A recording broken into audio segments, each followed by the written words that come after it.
sentenced to either death or exile. Моральный и The moral политический and долг международного political duty of the сообщества international не допустить, community чтобы here эти is to планы make были sure that реализованы. these plans do not come to be. Кощунственно и сама постановка The very вопросов подобных клише, way of phrasing даже this в issue самом this way is гипотетическом плане, unconscionable, even который hypothetically, подразумевает, что because it палестинцы — implies это that the люди второго Palestinians сорта, are судьба second-class которых people им and самим they're не not принадлежит. masters of their own fate.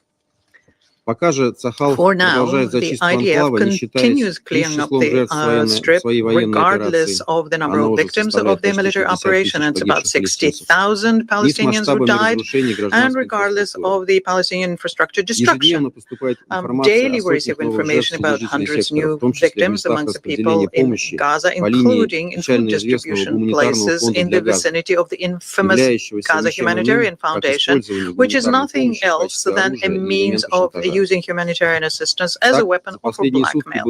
For example, in the last 24 hours, 99 Palestinians died, 26 of them were lining up for rations. There are also indiscriminate strikes against religious facilities. On the 18th of July, there was an attack against the only Catholic Church of Holy Family in Gaza. According to the information we're getting, this was a direct hit against the church, as a result of which parishioners and the clergy were seriously wounded. We strongly condemn this kind of action.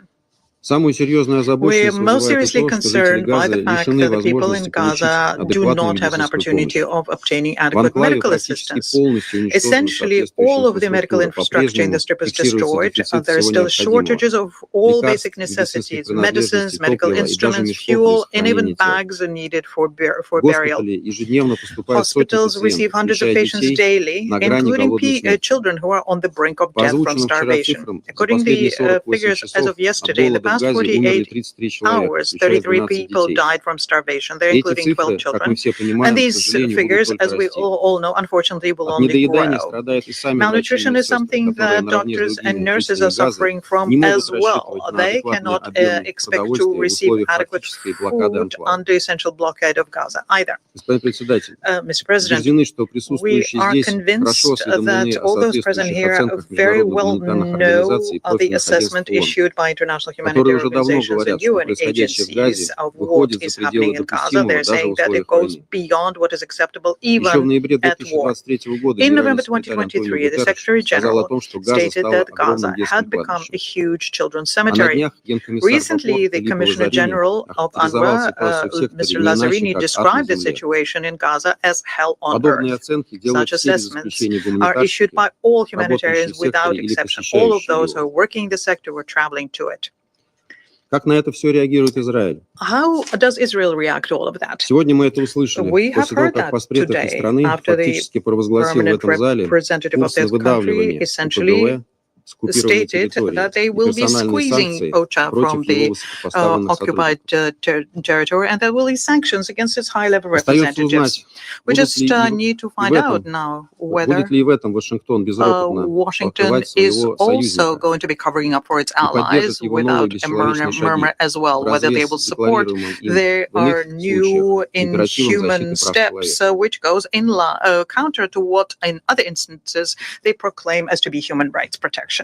Сколько еще будет How продолжаться эта much постыдная longer ситуация, will не только this унижающая человеческое terrible достоинство situation палестинцев, continue, which но и not only подрывающая humiliates нашу the с вами веру Palestinians, в but гуманистические also идеалы, undermines our own человечность и faith торжество in the справедливости. humanitarian ideals, humankind, and justice. На фоне катастрофы в Against Газе the background несколько в of тени the находится disaster in положение на Gaza, западном берегу what is реки somewhat Иордан. obscured is the Однако situation on оно the West дает не Bank. меньше поводов But для unfortunately, беспокойства. this gives us Там продолжается equal военная reasons for операция, worry экономическое because the удушение и military произвольный operation арест continues палестинцев, their economic suffocation экспроприация and их собственности и arbitrary arrest разрушение against the домов. Palestinians, К этому property следует добавить expropriation and ничем не demolition of сдерживаемое насилие houses. со стороны To this, we need поселенцев, to add the причем unconstrained зачастую violence by сопровождаемое the settlers, попустительством very израильских frequently under военных, the lenient а eye также of the Israeli рекордные темпы military. поселенческого And the record строительства pace при открытом декларировании of намерений по settlement аннексии западного берега реки Иордан. construction and at the same time an open Все это declaration элементы to единой annex линии the West на Bank. уничтожение This is любых part of the предпосылок и overall stance возможностей to для destroy обретения any kind of палестинцам premise своей or an государственности, opportunity for Palestinians to лишение have их their own state, возможности для выживания depriving на them of the оккупированной Израилем possibility территории. to survive in the occupied Можем ли мы territories. позволить себе не Can замечать we это really и дать allow ourselves not осуществляемой to notice Израилем that политике and свершившихся фактов allow возможность the Israeli окончательно policy of fait растоптать accompli принятые the международным possibility сообществом документы об of государственном fully решении? trample underfoot the international Господин documents about the председатель, two-state solutions. Mr. российские President, подходы к текущей the Russian ситуации на approaches to the оккупированной current палестинской situation территории in the и в целом OPT проблематике and in general to the палестино-израильского issue of the регулирования последовательны Israeli-Palestinian и settlement основаны have на been очевидных consistent истинах. and are based on obvious truths. Неизменно выступаем We в have пользу consistently немедленного и advocated безусловного in favor of прекращения an огня, immediate and unconditional освобождения всех ceasefire заложников и and the release of all насильственно удерживаемых hostages лиц, and those who are forcibly обеспечения detained, безопасного и ensuring беспрепятственного that there is гуманитарного safe доступа, and unimpeded humanitarian перезапуска мирного assistance, the процесса relaunching на of the peace process государственной on the основе, two-state чтобы basis, which would ensure the implementation of the legitimate aspirations of Palestinians. We need to always bear in mind the ultimate goal here, the creation of an independent Palestinian state, and within the 1967 border with the capital in East Jerusalem, coexisting with Israel in peace and security. The attempts to put the Palestinian issue onto the back burner, including the issue of the historic injustice as regards the Palestinians' rights to self-determination and return, is one of the reasons there is a recurrence of violence not just in the Palestinian territories, but in the region as a whole, as well as the growth of extremism and terrorism. And the only way to overcome this is to consolidate the efforts of the international community on the basis of the universally acknowledged basis, with the main key element here to state formula. Overall, the issues in the OPT and in the region have become so tangled that the international community needs, at a minimum, to have a very thoughtful and unblinkered discussion here on how to overcome that.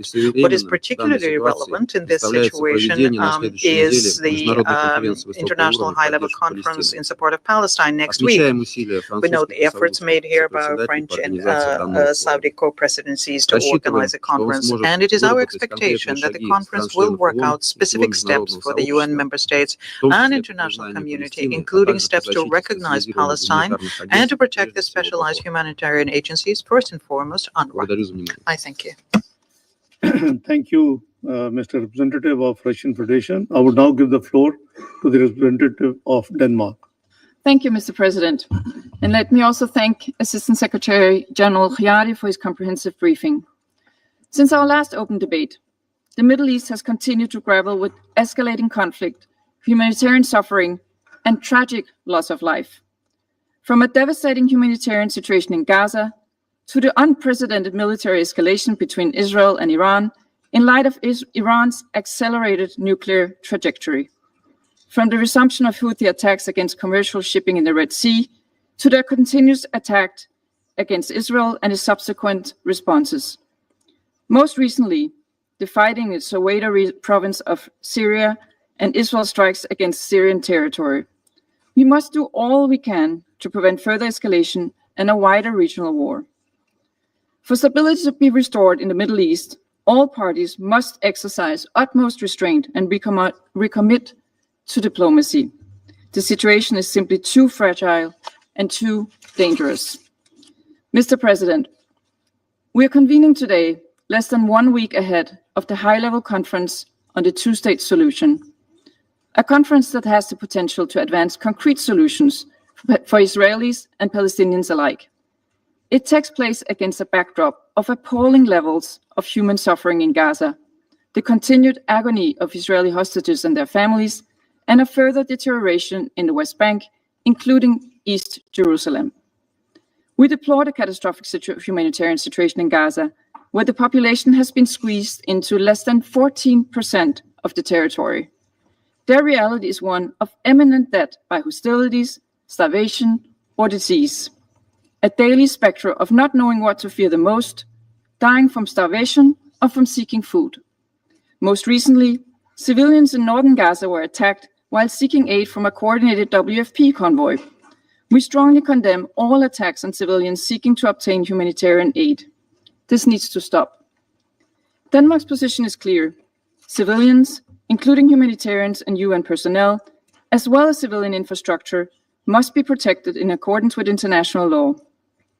We are deeply concerned by Israel's new evacuation orders encompassing the UN compound in Gaza, as well as the recent attacks on a warehouse and facility sheltering WHO staff. All UN premises are inviolable and must be protected. Humanitarian aid must flow freely, safely, and at scale into Gaza, in line with international humanitarian law. We have heard time and time again that the UN and its partners are ready to deliver. They must be allowed to do so. And the UN, including OCHA, has our full support. The vilification of UN organizations and rejections of visas for senior UN staff are in no one's interest. And until a two-state solution is realized, UNRWA continues to be uniquely mandated by the General Assembly to deliver essential state-like services to Palestine refugees. Denmark continues to call for an immediate and lasting ceasefire and for the immediate, unconditional, and dignified release of all hostages kept by Hamas. We reiterate that Hamas can never be allowed to play a role in the future of Gaza. Mr. President, developments in the West Bank, including East Jerusalem, are further jeopardizing the prospects of a two-state solution. They must not be ignored. Denmark condemns the continuing acceleration of settlement construction and intensification of settler attacks against Palestinians.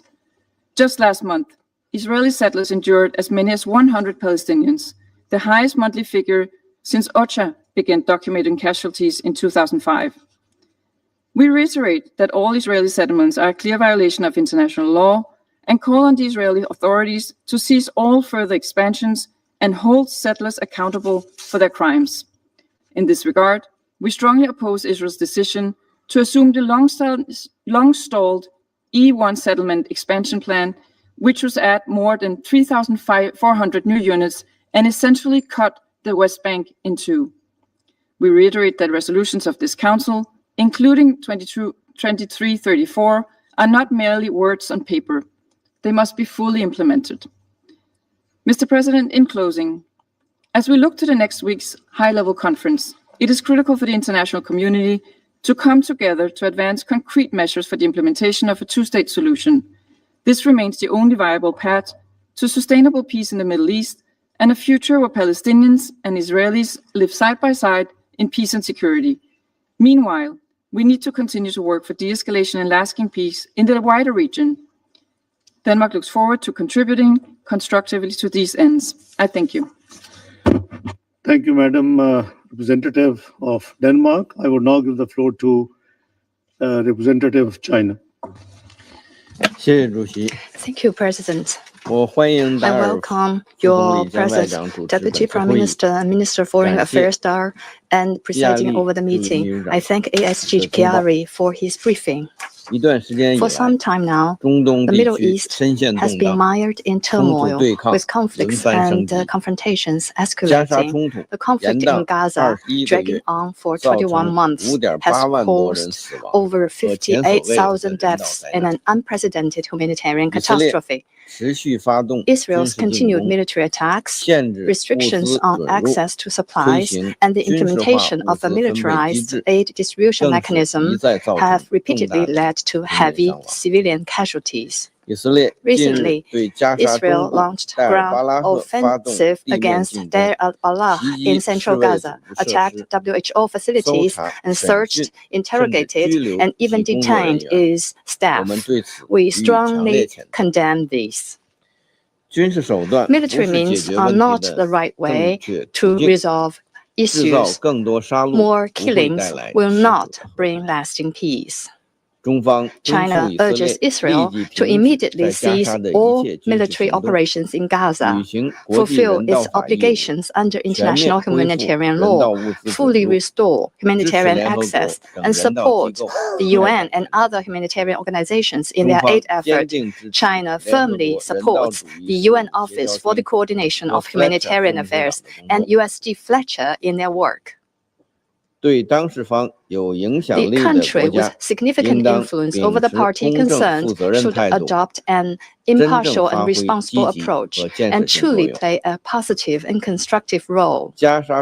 While the fighting in Gaza rages on, the situation in the West Bank is very tense. So far this year, settlement expansion and settler violence have killed over 600 Palestinians and injured over 5,000. The international community has repeatedly affirmed that settlement activities violate international law and council resolutions and must cease immediately. Israel should stop its attacks on the West Bank, curb settler violence, and conduct impartial investigations of all attacks and pursue accountability. President, elsewhere in the Middle East, the challenges to peace and stability are equally daunting. Israel's continued attacks on Syria and Lebanon and its illegal military presence have increased tensions. The sovereignty, security, and territorial integrity of Syria and Lebanon must be fully respected, and the relevant Security Council resolutions should be effectively complied with. The Syrian interim authorities should promote an inclusive political process and effectively implement the obligations under international law, including counterterrorism. The international community should help and support the Lebanese government in its active governance. We call on the Houthis to stop targeting merchant ships, and all parties concerned to exercise calm and restraint in order to maintain the safety of shipping lanes in the Red Sea. It has been proved that war cannot resolve the Iranian nuclear issue, and a political solution is the only way forward. All parties should ensure that the ceasefire reached between Israel and Iran is effectively implemented and prevent the situation from escalating again. The parties concerned should restart dialogue and negotiations on an equal footing and address their legitimate concerns through consultations. Iran's commitment not to develop nuclear weapons should be taken seriously, and all parties should fully respect Iran's right to the peaceful uses of nuclear energy as a state party to the Treaty on the Non-Proliferation of Nuclear Weapons. Relevant countries should abandon the practice of frequently resorting to threats and pressure, which will only intensify tensions and confrontations and even further undermine diplomatic efforts. President, lasting peace in the world would not be possible without a stable Middle East. The Middle East cannot remain under the shadow of conflicts forever, nor can its people continue to live in the insecurity of war. The question of Palestine lies at the heart of the Middle East issue, and the implementation of the two-state solution is the only viable way to resolving the question of Palestine. The international community must firmly reject unilateral actions that erode the foundation of the two-state solution, and firmly oppose the dangerous attempts to annex Gaza and the West Bank. We welcome the high-level conference on the implementation of the two-state solution to be convened next week, and we look forward to its galvanizing strong momentum to the implementation of the two-state solution. I thank you, President. Thank you, Mr. Representative of China. I will now give the floor to the representative of Algeria. Mr. President, let me first thank Pakistan for convening this open debate and express our appreciation to ASG Khaled Khiari for his sobering briefing. His words echo what every soul in this chamber already knows, what the world sees, and what history will not forget: the catastrophic suffering of Palestinians in Gaza and the West Bank alike. What we are witnessing is not war, it is annihilation, not only of people, but of life itself. This is a plan, a cruel, a deliberate plan to erase a people, to wipe away their roots from their homeland. But, Mr. President, no matter how many bombs fall, no matter how deep the pain of the Palestinian people in Gaza, Palestine is not living. Palestinians are not living. They are the olive tree, burned, broken, but never uprooted. The Israeli occupation may seem powerful, militarily overwhelmingly powerful. But Is it eternal? Justice, however, long delayed, always finds its way. And the day will come when this horrible occupation ends. Mr. President, humanity is bleeding in Gaza. In the last 600 days. But so too is the very idea of law, of morality, of justice, of conscience. International law is being trampled. Famine is being openly used as a weapon. Just yesterday, yes, just yesterday, 15 Palestinians died of hunger. The total is now 101, including 80 children. And these children are dying not from wounds, but from the silence of empty plates. In Gaza, famine is spreading like fire through dry land. It touches everyone. It affects everyone. Doctors, nurses, journalists, humanitarian workers, UN staff.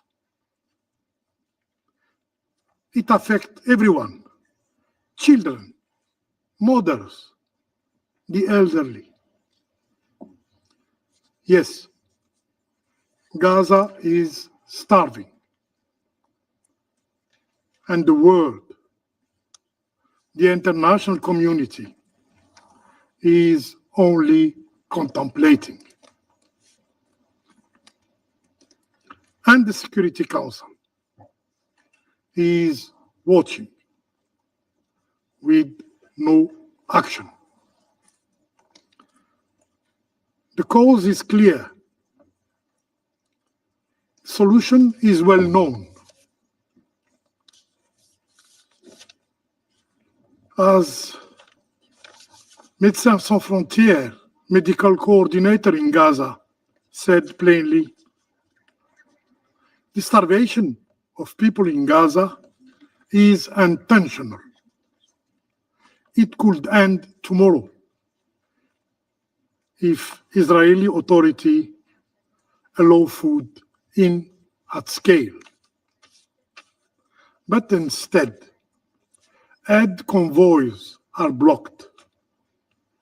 Humanitarian centers are attacked. And the so-called Gaza Humanitarian Foundation, I should say Gaza Hunger Foundation, has tragically become a death trap. A trap endangering the very lives of the starving Palestinians that it claims feeding.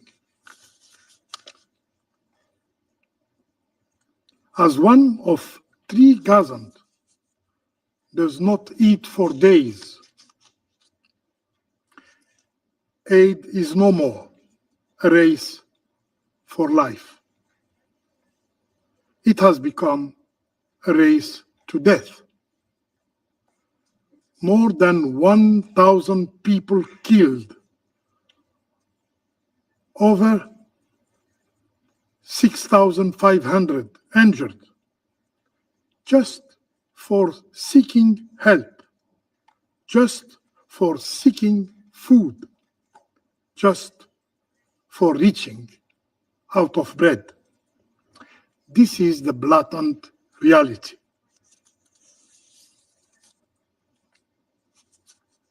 As of today, almost 60,000 Palestinians have been killed by the Israeli occupying forces, while more than 143,000 have been injured. We will not forget them. Those who have committed these crimes, yes, crimes, should not, cannot lecture us on morality, on respect of human dignity, on respect of international humanitarian law. If they are keen to know the reality in the enclave, they should allow access, free access in Gaza of journalists, human rights mandate holders, credible international NGOs to investigate and to report to the world on the real situation in Gaza. And today, humanitarian organizations are attacked not only in the enclave, but also in this chamber. UNRWA, OCHA, WFP, ICRC, WHO. No flag protect them anymore. No UN flag, no cross, no crescent, no dove. Why? They tell the truth about the horrible situation in Gaza. They are the witness of a genocide. Mr. President, a ceasefire is long overdue. Yes, yet this council remains bound by silence. We must not wait for permission to end the slaughter of dreams. Let us declare a ceasefire, unconditional and permanent ceasefire, not as a gesture, but as a duty to what remains of our shared soul, our shared mandate in this Security Council. Let us shield the remnant of dignity from the dust of collapsing home in Gaza, from the cries of children buried under the rubble. Mr. President, this pattern is not limited to Gaza. In the West Bank, we are witnessing an alarming escalation. Israel has announced a plan for further expanding settlements, open step toward annexation, toward annexation. Settler terrorism has reached unprecedented levels. Palestinians are being pushed out of their lands, of their homes. Their villages are burned. Their trees are chopped. Their lives, their family lives, are shattered.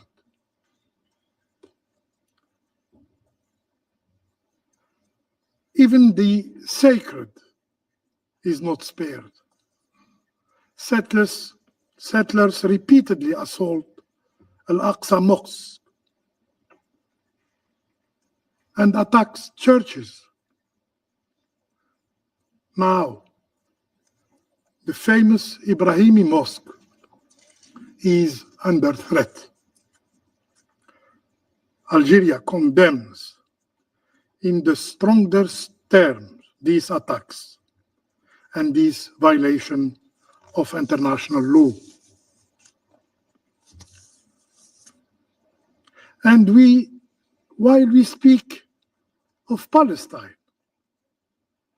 while we reaffirm the inalienable right of the Palestinian people to self-determination, to sovereignty over their land, while we advocate for the implementation of the two-state solution, the Knesset voted just today, not for peace, not for justice, but to claim what is not theirs. They call occupation sovereignty, sovereignty over the West Bank. What will the international community, what will this Security Council say this time? Another statement? Another immoral silence? President, to this barbarity, our answer must be respect of human rights, enforcing respect for human dignity. To starvation, our answer must be enforcing lifeline aid. To injustice, our answer must be the supremacy of law, enforcing the supremacy of law. And to the attempt to erase a nation, a Palestinian nation, our answer must be the establishment of a Palestinian state with Al-Quds Sharif as its capital. I thank you. Thank you, Mr. Representative of Algeria. I now give the floor to Representative of Sierra Leone. Thank you, Mr. President. Sierra Leone thanks the presidency for convening this important and timely debate. The protracted crisis in the Middle East continues to demand the Council's urgent attention, principled clarity, and resolute action. I thank Assistant Secretary General Kerry for his detailed briefing. Mr. President, across the region, fragility remains a defining feature. While recent de-escalations in Lebanon and between the Islamic Republic of Iran and the State of Israel offer some measure of relief, other theaters remain dangerously unstable. Nowhere is this more pronounced than in the Syrian Arab Republic, where the resurgence of violence has taken a devastating toll. We reiterate our call for full respect and implementation of the 1974 Disengagement of Forces Agreement between Israel and Syria. All parties must uphold the ceasefire, exercise maximum restraint, and refrain from actions that could further destabilize the region. In this regard, we call the primary responsibility of the Syrian authorities to ensure the safety and protection of all civilians, including religious and ethnic minorities. This responsibility is not only a matter of national duty, but a legal obligation under international, humanitarian, and human rights law. Turning to the situation in the occupied Palestinian territory, the scale and depth of human suffering in Gaza over the past months defy comprehension. The cruelty and violence endured by civilians are deeply distressing and should stir the conscience of the international community. Yet, despite repeated calls for restraint and adherence to international obligations, meaningful action by those with the power to stop the suffering remains regrettably insufficient. Sierra Leone is particularly alarmed by three interrelated trends. First, the systematic obstruction of humanitarian access. Humanitarian actors, including United Nations agencies, have been impeded by access restrictions, targeted attacks, and the militarization of aid delivery points. These developments have rendered many humanitarian corridors perilous rather than protective, with the humanitarian architecture pushed to the brink of collapse. Essential life-saving assistance continues to be hindered by bureaucratic, political, and operational constraints. Second, the targeting and destruction of cultural, religious, and historic sites. Attacks on places of worship, cemeteries, and culturally significant landmarks are not merely acts of war. They seek to erase the identity and heritage of an entire people.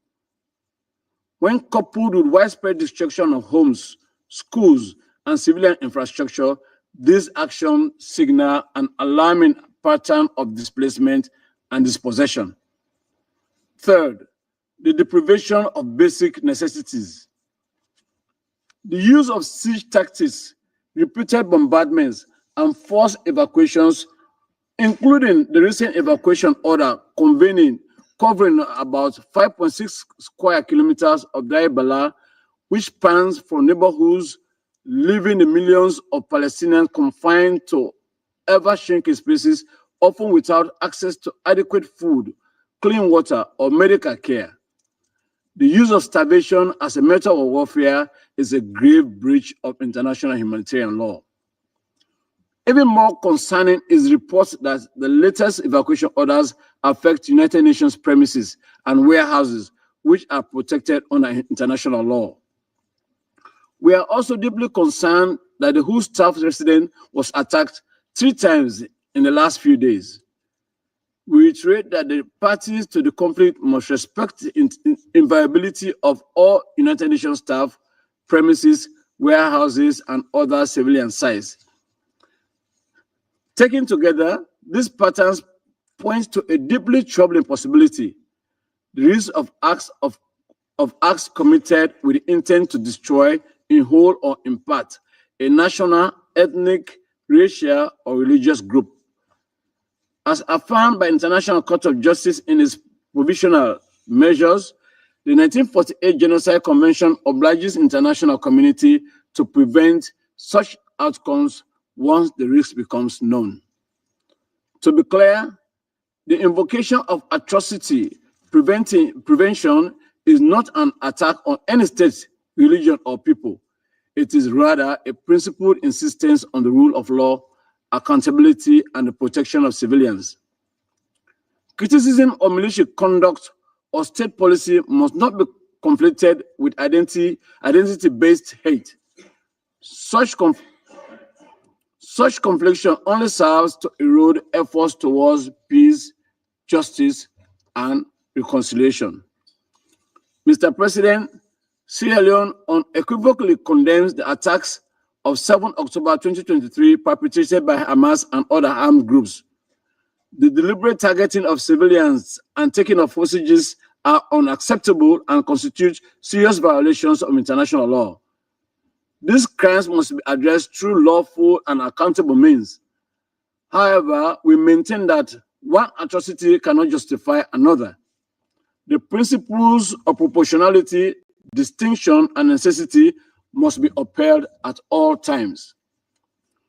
We also express grave concern regarding developments in the West Bank, where increasing settler violence, forced evictions, and demolitions further erode the prospects of peace and violate established norms under the 4th Geneva Convention.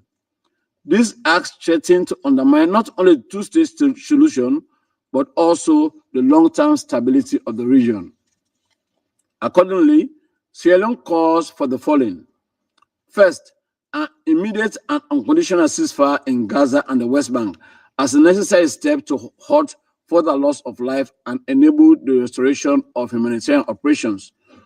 Second, the release of all hostages, both Israeli civilians unlawfully held by Hamas and Palestinian detainees held without due process. Third, full, safe, and unhindered humanitarian access.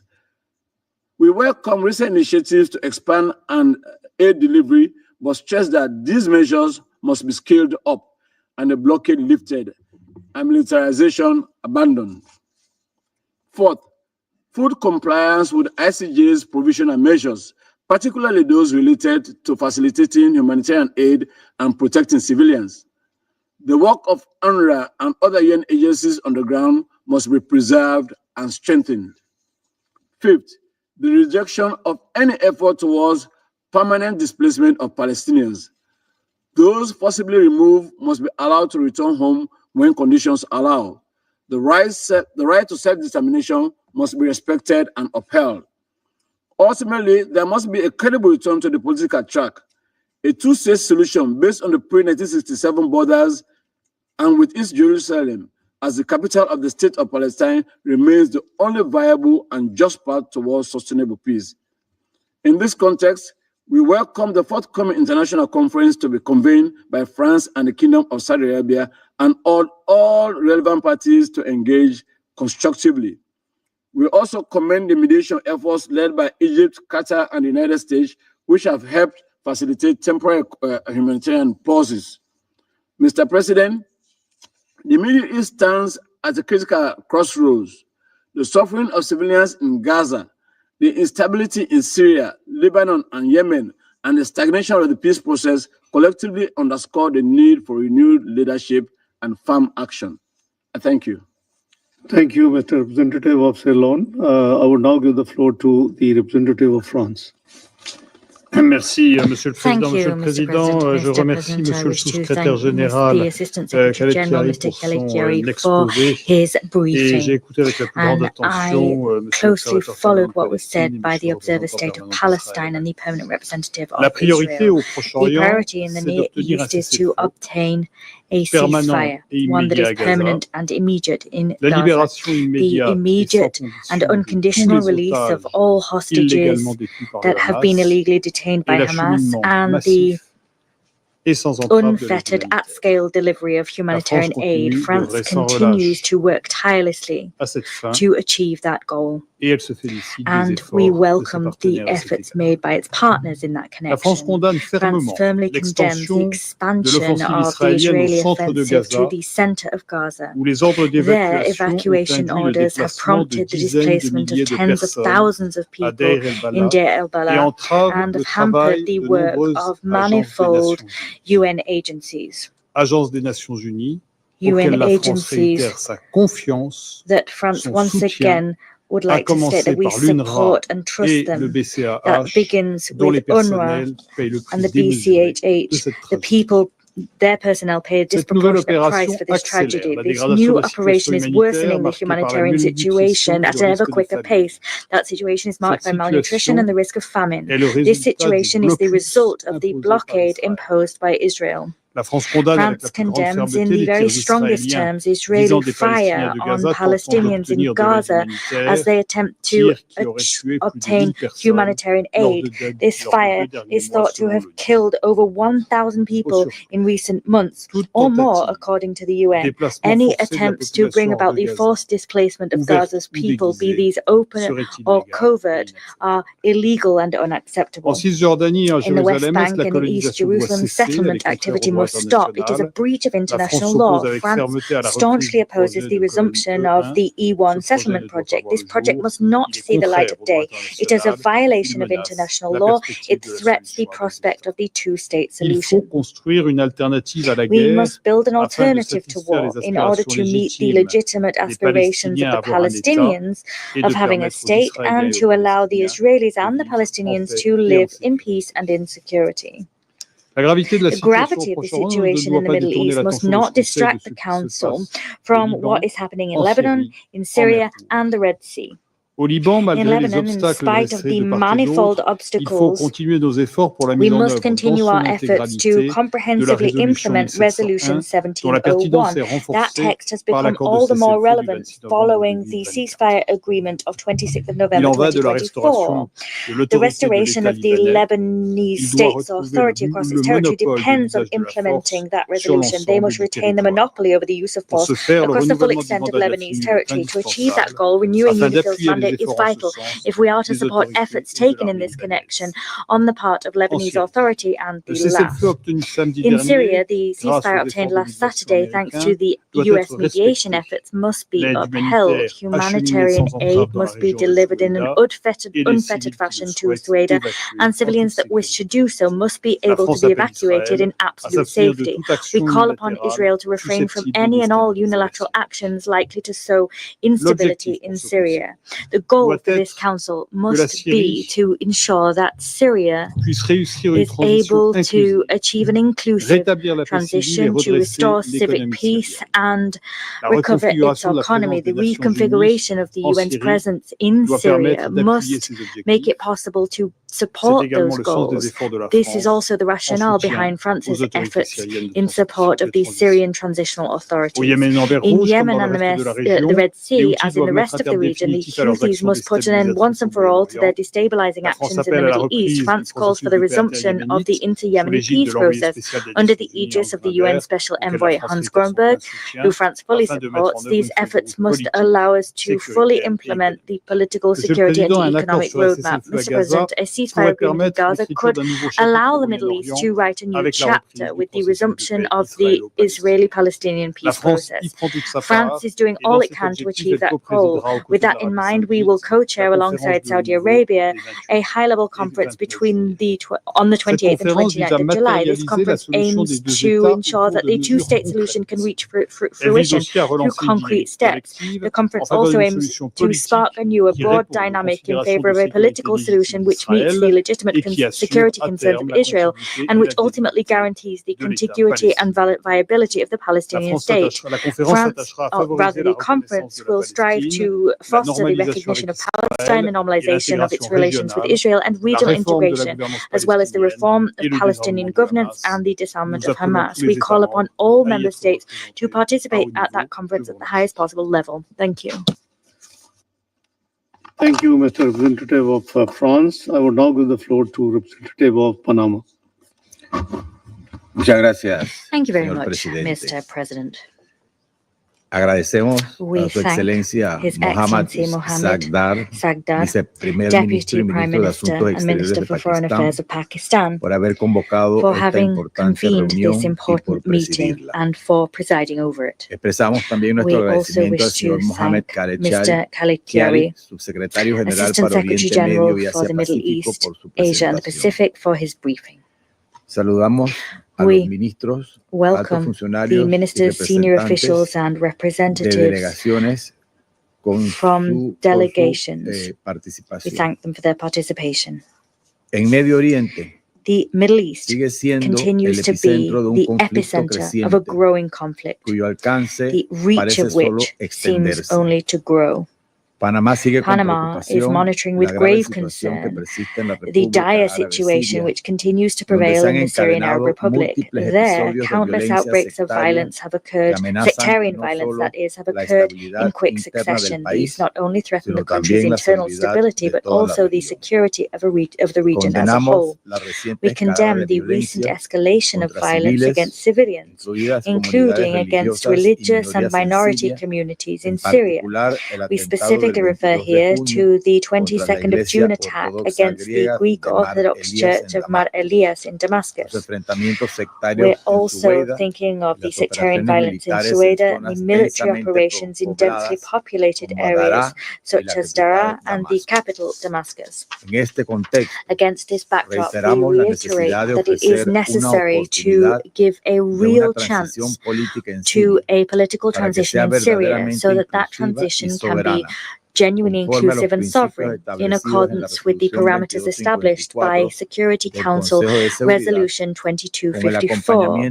This transition should be buttressed by the constructive support of the international community, in particular that of the United Nations and its specialized agencies. Meanwhile, in Gaza, the humanitarian situation remains devastating. More than 80% of Gaza's population is displaced. They're living in bitterly difficult conditions with no adequate access to water, food, medical care, or basic services. The health system has collapsed, and thousands of children are suffering acute malnutrition. That is a humanitarian tragedy which demands urgent attention. Panama reiterates its urgent appeal for the restoration of an immediate ceasefire which can halt human suffering, facilitate the sustained, unfettered delivery of vital humanitarian aid at scale to Gaza, and one that can guarantee the immediate, dignified and unconditional release of all hostages that remain in Hamas's hands. We fervently condemn once again Hamas's actions. Since May, at least some hundreds and hundreds of people have died while trying to access humanitarian aid in Gaza. That fact bears witness to the people's desperation and to the risks linked with assistance mechanisms alternative to those operated by the UN system. We insist that any effort must be governed by the fundamental principles of international humanitarian law, that is, humanity, neutrality, impartiality, and independence. It comes as a surprise, and therefore it is a source of grave concern to note that due to an apparent lack of political will, or for other reasons which defy comprehension, it has not yet been possible to effectively deliver the aid in appropriate quantities as required desperately by the people of Gaza. This aid delivery must involve the participation of UN agencies. They have proven that they have the track record, experience, and capacity necessary to perform that task. Other stakeholders can join these UN efforts if they are able to complement the UN's work whilst adhering to humanitarian principles. With this in mind, Panama reaffirms its support for the UN agencies, including UNRWA and OCHA. And we once again reiterate our support for their personnel. Their humanitarian work has been vital, even in the most challenging environments. They have paid a high price with their sacrifice. All international efforts must be designed in such a way as to supplement and strengthen and not substitute or exclude existing humanitarian mechanisms. We're also concerned by the ever-worsening conditions in the West Bank. Their restrictions are worsening the suffering of the Palestinian people. The rising tide of regional instability has had repercussions in Lebanon. There, cross-border clashes and attacks continue along the Blue Line. This in spite of the ceasefire achieved in November 2024. Civilian victims have been produced and more than 93,000 people have been displaced. The Lebanese government and armed forces continue to face severe operational constraints in terms of exercising effective control in the south of the country, as the Council Resolution 1701 states that they must. Panama reiterates its staunch support for the sovereignty, unity, and territorial integrity of Lebanon, and its full support for the mandate of the United Nations Interim Force in Lebanon, UNIFIL. UNIFIL's work is vital if we are to avoid a regional escalation. We urge all parties to guarantee UNIFIL's freedom of movement, to step up tripartite coordination mechanisms, and to bolster their commitment to Resolution 1701 as the cornerstone from which we can move towards lasting peace and stability. The recent escalation between Israel and Iran made it patently clear that the region is highly interconnected. Tensions spiked and grave concern was sparked at an international level by the escalation. We also saw through that escalation the reach that a regional clash can have. It can unleash a snowball effect which not only has an impact on the countries directly involved, but also an impact on their allies and neighbors, and is liable to further complicate the geopolitical landscape. In this connection, we note with particular attention and optimism the recent cessation of hostilities agreement reached between the parties. That is a crucial step forward. We reiterate our appeal for diplomatic dialogue as the only legitimate and sustainable path along which to achieve peaceful and lasting solutions to the conflict affecting the region. Regrettably, we have noted the resumption of illegal and unjustified attacks against merchant and commercial vessels in the Red Sea, waged by the Houthis. These attacks threaten maritime security and the freedom of navigation for vessels, and they imperil human lives as well as gravely affecting global supply chains. These attacks also hamper the delivery of essential humanitarian aid across the region. In Yemen, more than 5.2 million people are experiencing emergency levels of acute food insecurity. 11.9 million are in a situation of crisis. That is a reflection of the colossal humanitarian challenges facing the region. Mr. President, all of the above makes it patently clear that no event in the Middle East occurs in isolation. Consequently, we must take immediate and coordinated action to support the region as a whole. Ours must be a holistic approach, one which prioritizes both security and humanitarian assistance. The people of the Middle East have suffered the consequences of conflicts which are often fueled, always fueled indeed, by external geopolitical dynamics. These dynamics have perpetuated the cycle of violence. As Security Council members, we have a moral and political duty to actively contribute to changing this status quo.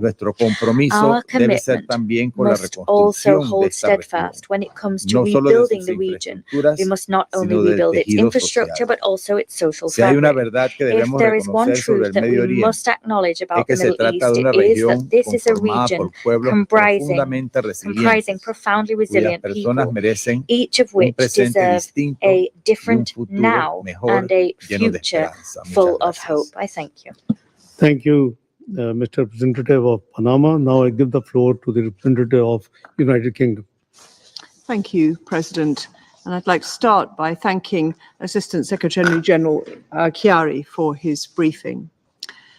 President, my Foreign Secretary has been unequivocal. The war in Gaza must end now. Hamas and Israel must both commit to a ceasefire now. A ceasefire is within reach, and we urge all sides to make it a reality, to secure the release of the hostages who have been cruelly held by Hamas since the 7th of October, and to end the appalling suffering of Palestinian civilians. I'll make 3 points. First, the Israeli aid system is inhumane, ineffective, dangerous, and fueling instability. reports and images this week of children dying from starvation are beyond horrific. The IDF is shooting at desperate Palestinian civilians on an almost daily basis. Hamas is exploiting this disorder. We call on Israel to end these attacks, hold those responsible to account, and to work with the UN to implement effective aid distribution in line with humanitarian principles and international humanitarian law. And let me reaffirm the UK's firm and unequivocal support for the UN and OCHA in their brave efforts to get aid into Gaza. We also condemn recent strikes on the WHO in Deir el-Balah.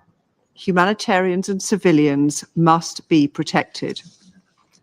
Second, we condemn Defence Minister Katz's proposals of forced displacement to Rafah. Illegal settlement expansion in the West Bank continues at pace, as well as settler violence and even terrorism against Palestinians. This is an accelerating campaign to prevent a Palestinian state. We condemn these attacks and call for Israel to hold its citizens to account. We also oppose the reintroduction of the E1 settlement plan, which is a flagrant breach of international law. Third, we are clear that Hamas must play no future role in the governance of Gaza or be able to threaten Israel's security again. However, the organization which represents a credible alternative to Hamas, the Palestinian Authority, is being undermined by Israeli actions. Israel is withholding $2.6 billion in clearance revenues, crippling the Palestinian economy and pushing essential health and education services to the brink. This is not conducive to Israel's security. President, the United Kingdom is resolute in our commitment to a two-state solution, and my Foreign Secretary has been clear that we are prepared to take further action to prevent the forcible erosion of the only viable path to lasting peace. Next week's conference, co-chaired by France and Saudi Arabia, is a vital opportunity to demonstrate the strength of international resolve to secure a better future for Israelis, Palestinians, and the region. I thank you. Thank you, Madam Representative of the United Kingdom. I would now give the floor to Representative of Ghana. Your Excellency, Senator Mohammed Ishaq Dar, Deputy Prime Minister and Foreign Minister of Pakistan. At the outset, my delegation thanks you for convening today's open debate on the situation in the Middle East, including the Palestinian question. I also thank Assistant Secretary General Khaled Kiari for the important updates provided, particularly regarding the persistent and inhumane crisis being experienced by civilians in Gaza. Mr. President, Guyana remains deeply concerned at the ongoing volatile security situation in the Middle East, fueled primarily by the violation of international law and the resort to forceful measures in response to perceived or real security threats. Should this trend continue, the insecurity and instability in the Middle East could destabilize the entire international system. Guyana continues to follow developments in the occupied Palestinian territories, where this trend is most pronounced. In Gaza, the result after 21 months of war is a humanitarian crisis of immense scale. Briefings by the United Nations over this period have highlighted massive and multiple instances of displacement of civilians, widespread food insecurity, with the risk of famine extremely high and reports of even babies starving to death, and the inadequacy of the humanitarian response due to ongoing restrictions imposed by Israel. It is particularly striking, Mr. President, that an average of 28 children are killed daily in Gaza, as reported by UNICEF. Nothing can justify this crisis that has been deliberately created and foisted on Palestinian civilians. After witnessing the devastation in Gaza for almost 2 years, Guyana reiterates its call on Israel to comply with its obligations under international law, including those governing occupation and the conduct of war. Mr. President, Excellencies, evidence has shown that misinformation has been used as a weapon in this war. We have seen this in the allegations against UNRWA of being involved in terrorist activities, resulting in funding cuts to the agency last year, and ultimately to the Israeli government taking legislative action against it. That this happened despite the lack of incontrovertible evidence to support the allegations. We are witnessing the same strategy at work regarding the operations of the Gaza Humanitarian Foundation, the GHF. Despite the evidence that the GHF is not operating in accordance with humanitarian principles and the deliberate and daily killing and injury of civilians at GHF sites, we are told that the GHF is the best option to deliver aid to Palestinian civilians in need. The reports from the United Nations, however, tell a completely different story, which is also corroborated by reports from international NGOs and media sources privy to the situation in Gaza.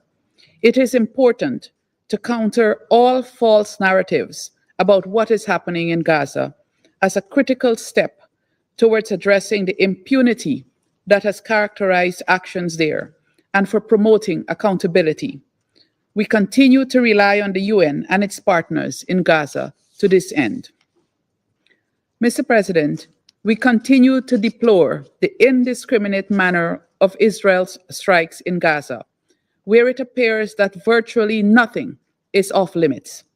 Targets have included people sheltering in schools and tents, people seeking food, water, nutrition supplies, or other assistance, medical and humanitarian relief personnel, and journalists. Following last week's strike on the Holy Family Church in Gaza, we took note of the explanation provided by the Israeli Defense Force, including its assertion that it directs its strikes solely at military targets. Guyana stresses that there should be no trivializing of the very serious consequences of Israel's war in Gaza, which has resulted in thousands of casualties. These consequences cannot be explained away. The road to accountability begins with fully acknowledging all violations of international law, including international humanitarian law. Mr. President, Excellencies, it is urgent that the parties reach agreement on a ceasefire in Gaza. The civilian cost continues to be alarming. It is also urgent that all hostages being held captive in Gaza be released without conditions. In the same vein, Palestinians detained in Israel without charge must also be released. The safety of humanitarian personnel must be guaranteed if they are to take full advantage of the limited lifting of restrictions on humanitarian access into Gaza. Moreover, we call on Israel to cooperate with the United Nations and its humanitarian partners to ensure that they can deliver life-saving assistance to civilians. Taking note of reports of plans to create a containment zone in Rafah, Guyana calls on Israel not to pursue any such plan that would further restrict the movement of civilians in Gaza and confine them to an even smaller space. We call for an end to the ongoing displacement of Palestinians in Gaza. We also call for an end to the ongoing violence against Palestinians in the West Bank, including violence perpetrated by settlers. Excellency, allow me to conclude by urging the Security Council to safeguard the rights of Palestinians. At the heart of this is enabling the exercise of their right to self-determination through the implementation of the two-state solution. Guyana remains fully supportive of this objective and hopes that the high-level conference on the two-state solution next week will advance this process. I thank you. Thank you, Madam Representative of Guyana. I will now give the floor to the representative of United States. Thank you, Deputy Prime Minister Dar, and thank you, Assistant Secretary General Khiari, for your briefing. Colleagues, the Middle East has a clear path to a better future. This Council must take concrete steps toward durable peace and prosperity. That starts with a future for the people in Gaza that is free of Hamas. This Council must meet the moment by pressuring Hamas to accept the ceasefire proposal already accepted by Israel, release the 50 remaining hostages held for more than 650 days, and disarm and leave Gaza forever. Shielding Hamas from accountability undermines Israel's security, rewards terrorism, and does nothing to improve the lives of Palestinians. We remind this Council and the world that there are still 2 American citizens, Itai Hen and Omer Nutra, held by Hamas. We also underscore that Hamas has held Hadar Goldin since 2014. It is past time for Hamas to return all those it has taken hostage. Hamas bears sole responsibility for the massacre it perpetrated on October 7th. It is likewise responsible for the resumption of hostilities in March, following Hamas's rejection of multiple ceasefire proposals.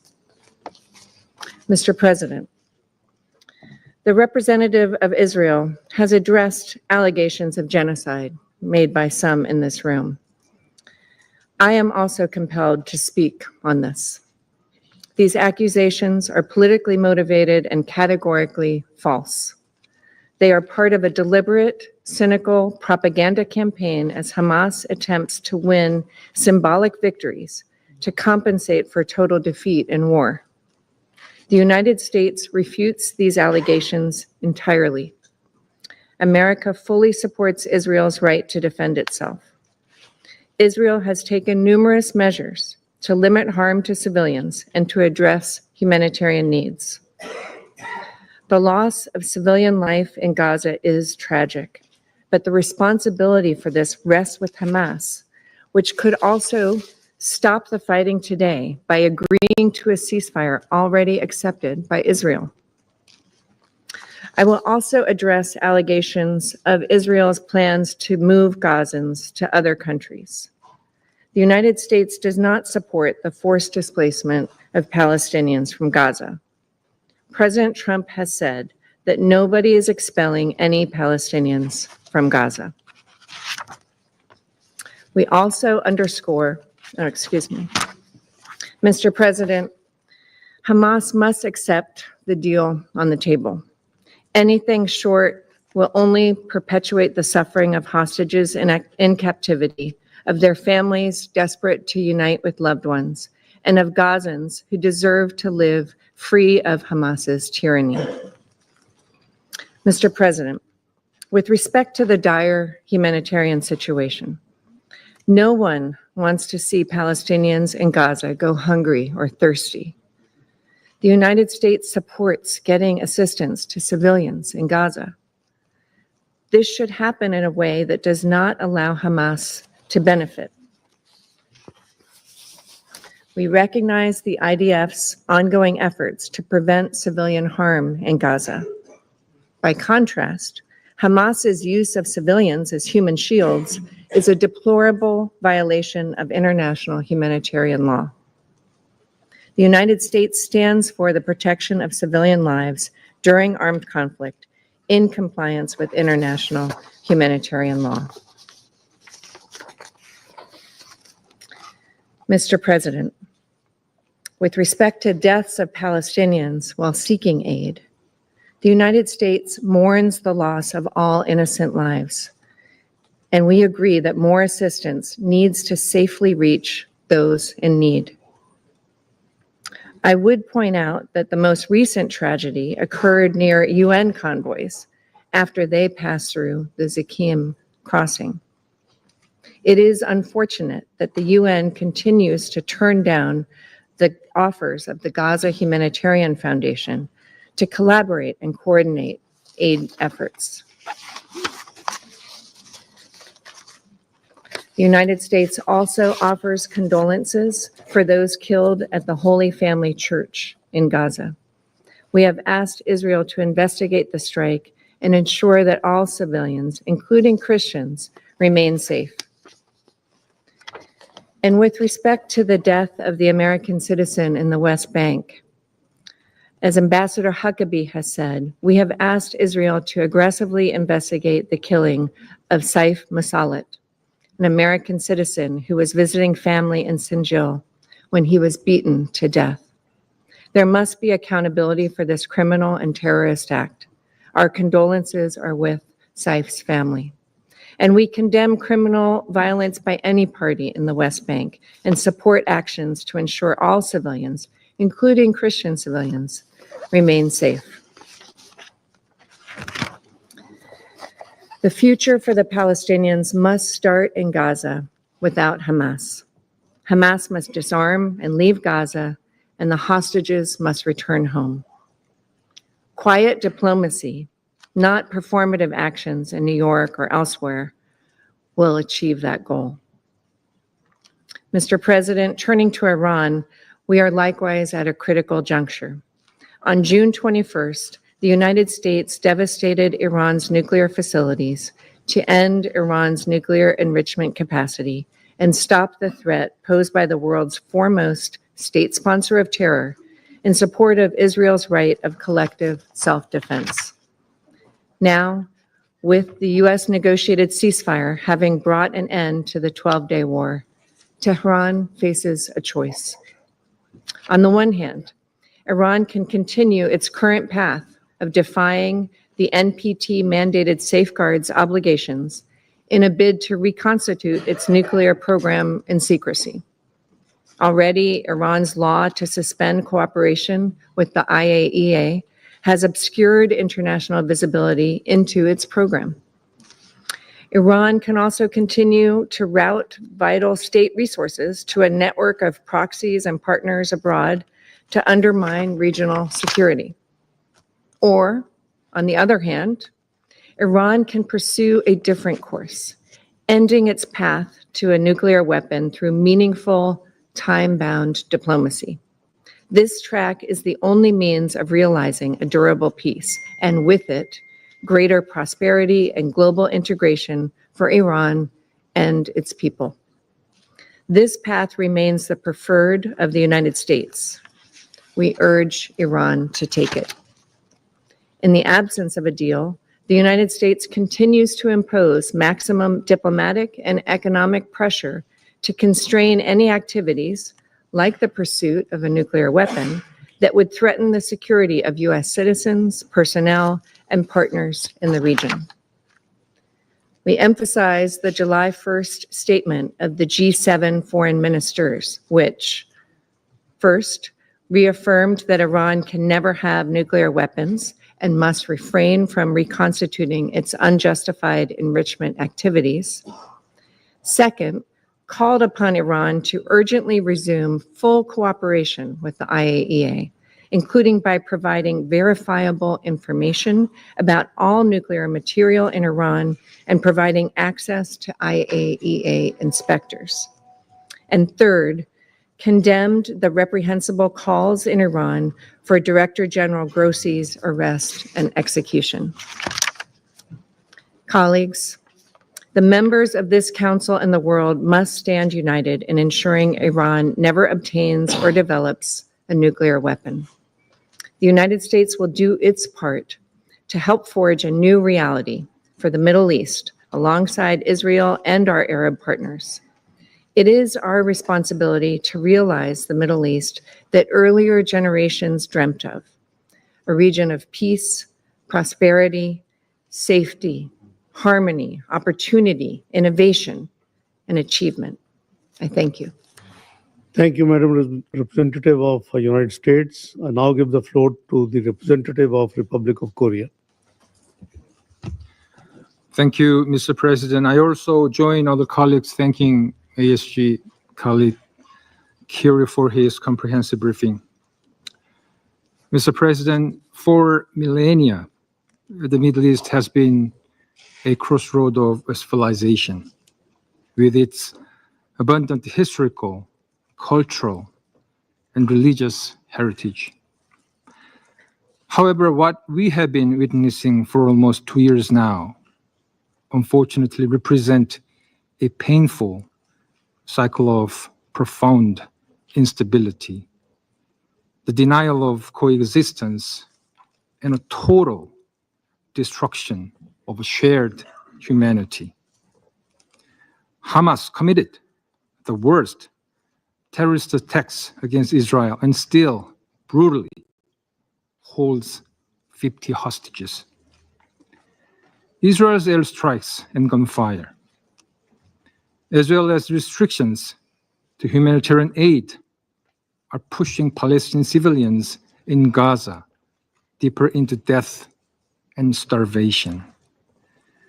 Not only in Gaza, but also in the West Bank, the Palestinian people's right to life, dignity, and coexistence is repeatedly being denied.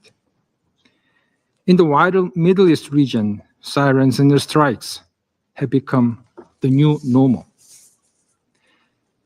Keeping in mind the pressing urgency in addressing these concerning realities, let me stress the following 3 points. First, we call on all parties in the region, notably Israel and Hamas, to recover common humanity. The horrific casualties, including 17,000 children killed in Gaza, the hunger, chaos, and killing in and around the GHF distribution sites, and the widespread destruction of civilian infrastructure, including religious, health, and UN sites, all elucidate staggering evidence of a loss of fundamental humanity. Meanwhile, we will not forget the terror and the shock that Hamas inflicted on Israel on October 7th, 2023. It is unconscionable that Hamas, again, still holds hostages and remains underneath tunnels, regardless of the fear and despair of civilians in Gaza. As starvation surges, we call on Israel to end all restrictions on humanitarian assistance and allow the UN to deliver life-saving aid to those in need throughout Gaza. In this respect, we reaffirm our strong support for all humanitarian agencies of UN, including OCHA and UNRWA. Both parties must protect civilians and faithfully engage in talks to secure an immediate ceasefire and release of hostages. The war in Gaza must end now. Second, Israel and Palestinians, Jews, Muslims, and Christians must coexist in lasting peace and security. Any action that hinders this simple but clear proposition must immediately come to a halt. Violence by settlers in the West Bank, regardless of the nationality of the victims, is unacceptable. And thus, all perpetrators must be held accountable in accordance with clear international standards. Israel must cease settlement activities in the occupied Palestinian territory, which are contrary to international law and Security Council resolutions. We oppose the announcement by Israel on the resumption of E1 settlements. This only will bifurcate a non-contiguous West Bank and further hamper future prospect for the two-state solutions. We also reject calls to forcibly relocate Palestinians in or outside of Gaza, such as the so-called humanitarian city plan, slated for the rubble where the city of Rafah once stood. We continue to extend our consistent support on efforts to revive the two-state solution. Third, all players must strive for de-escalation and stability throughout the region through diplomacy. We call on key players in the regions to adhere to the purpose and principles of the UN Charter, including the peaceful settlement of disputes and respect for territorial sovereignty. All actions that further aggravate insecurity, either on land or sea, must stop. Amid the endless spillover of violence in the region, we must seek ways to achieve peace through dialogue and diplomacy. In particular, ongoing talks in the region on non-proliferation now provide us with an important moment for diplomacy. We thus call on all parties in the region to seize any opportunity to secure regional peace and stability for the benefits of the people. I thank you, Mr. President. Thank you, Mr. Representative of Republic of Korea. I now give the floor to the representative of Somalia. السيد الرئيس Mr. President, أعرب في مستهل كلمتي at the outset, عن تقدير بلادي I express my country's لعقد هذه الجلسة appreciation المفتوحة for holding this open في وقت debate at a تتصاعد فيه time when the التحديات challenges التي تواجه and منطقة accumulated الشرق الأوسط crises facing the Middle East region وتستمر الأزمات are المتراكمة escalating في التفاقم without دون حلول any جذرية. bold and rooted solutions. كما نشكر السيد خالد خياري مساعد الأمين العام I would على also إحاطته like to thank القيمة Mr. Khalid Khayari, للتطورات Assistant الراهنة. Secretary General for the Middle East, for his سيد valuable الرئيس، briefing on current developments. لا تزال الأرض Mr. الفلسطينية President, المحتلة the occupied وعلى وجه Palestinian الخصوص territory, قطاع and غزة in particular the تشهد Gaza Strip, واحدة من أفدح continue to المآسي witness one of the الإنسانية most tragic العصر human الحديث. tragedies in modern times. فمع تجاوز عدد الضحايا With the number of 56,000 victims ألفاً exceeding أغلبهم من الأطفال 56,000, most of والنساء them women and ودمار children, غير مسبوق with في البنية unprecedented التحتية destruction of civilian المدنية infrastructure وحرمان and الملايين millions من المياه والغذاء deprived of والرعاية water, الصحية food, or health فاتت care, الضرورة الأخلاقية the moral and والقانونية legal تتطلب imperative تحركا عاجلا demands وحاسما urgent and من decisive قبل هذا action المجلس. by this council.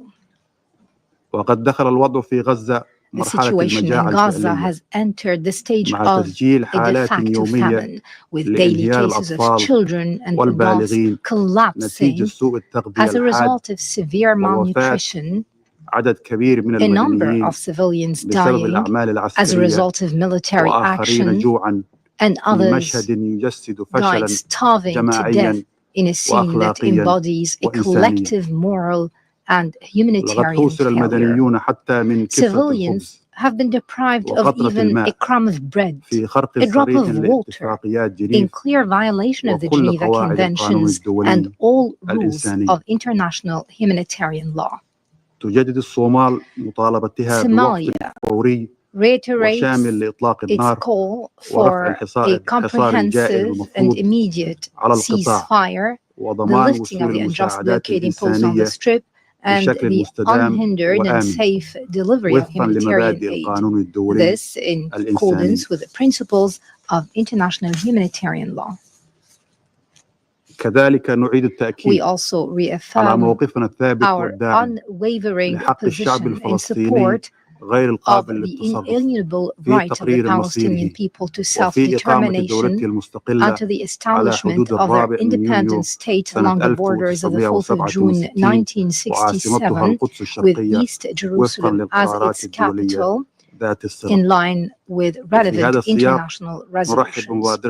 In this vein, we welcome the initiative of France and the Kingdom of Saudi Arabia later this month to reiterate our support to the two-state solutions and stress our commitment for collective action to achieve that end. In the occupied West Bank, the situation is worsening day by day, with illegal settlement expansion, repeated military incursions, and daily attacks by settlers on Palestinian villagers, farmers, and property, in direct defiance of international law and Security Council resolutions, especially Resolution 2334. We warn against the continuation of this trend, which directly undermines any prospects for a peace process, perpetuates a colonialist reality on the ground, and deepens the frustration and anger of entire generations of Palestinians. As far as Syria is concerned, Mr. President, the ongoing crisis continues to cast a heavy shadow over millions of civilians. Despite this grim reality, Somalia welcomes the ceasefire agreement in Sueda Governorate. We hope that it represents a stepping stone towards a broader pacification of the situation. However, we express our deep concern at the same time over the repeated attacks on Syrian territory, including the recent shelling of sites that reached Damascus and other sites in southern Syria. The exploitation of certain local shifts within the Syrian society does not in any way justify the violation of Syria's sovereignty. Such acts constitute a flagrant violation of the UN Charter and all international norms. It also jeopardizes the stability of Syria and the entire region. We reaffirm our support for a comprehensive Syrian-led, Syrian-owned political solution in accordance with Resolution 2254. In Lebanon, the continued violations on the south necessitate the adherence to Resolution 1701, and we need the continued support of all Lebanese institutions, including the Lebanese army, to ensure the unity and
the spirit and text of the UN Charter will remain the best and most successful framework to ensure coexistence and stability in the Middle East and the entire world. Thank you. Thank you, Mr. Representative of Somalia. I will now give the floor to representative of Slovenia. Thank you very much, Mr. President. Thank you, Deputy Prime Minister Dar, and I thank Assistant Secretary General Chiari for his briefing. Mr. President, Slovenia firmly believes that peace is a choice. The only path to lasting peace in the Middle East is for military options to give way to diplomatic ones. And strategy of zero-sum game and terror are replaced by acceptance of a shared future. Let me make 3 points today. Firstly, we remain heartbroken about the situation in Gaza. We reiterate our call for an immediate ceasefire. We demand the release of all hostages. We call for humanitarian aid to be delivered at scale across the Gaza Strip. The UN and its agencies are the only one able of this humongous task. They have proven that they can deliver, if not prevent it. The scale of acute food insecurity, including starvation, is intolerable. Over 100 humanitarian organizations are sounding the alarm as mass starvation spreads across Gaza, and their colleagues and those they serve are wasting away. Civilians are not starving. They are being starved by Israel as a weapon of war. We will closely follow the implementation of the EU-Israel deal. We remain cautious as there is no real change on the ground yet. Only significant improvement of humanitarian situation will be the proof of Israel's commitment. Palestinian civilians continue to be killed while waiting for water and aid, or seeking shelter, even in schools and religious sites. We resolutely condemn the attack on the Holy Family Church.